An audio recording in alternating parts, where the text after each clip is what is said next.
The word jihad is mentioned in the Quran about 41 times. The words mercy, peace, and compassion are mentioned about 355 times. Yes, come in. Come on in, Riaz. Sit down, please. Contrary to popular belief in most Western cultures, Islam is a religion that preaches peace and tolerance. Yes, Patricia.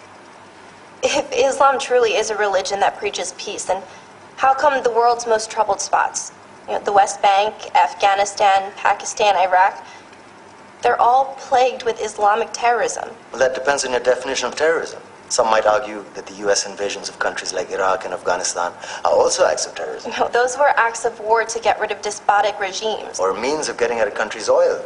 Conspiracy theories. Well, May I? Yes, please. Go ahead, Riaz. Mr. Khan is right. I mean, if we're talking about terrorists, the world's biggest terrorists are the white superpowers. Come on now. No, really, stop and think about it. Explain 9/11. Okay. Do you know how many people died in the Twin Towers strike? Around 3,000. And do you have any idea how many people died in the bombing of Afghanistan? Take a wild guess. More than 15,000 people died. And that's just conservative figures. About 50,000 tons of explosives were dropped on innocent civilians. Men, women, children. Yeah, but that was because of the Taliban.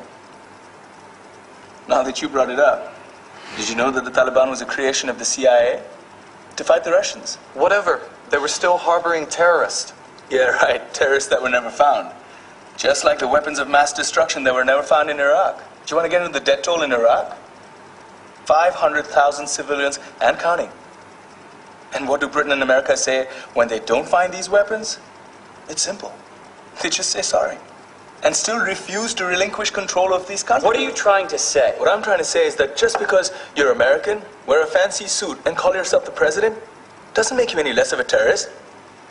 I'm saying that if you don't stop meddling in other people's countries, you will face a backlash. If Muslims like you feel that way, then why don't you get out of our country? We will. As soon as you promise to leave ours.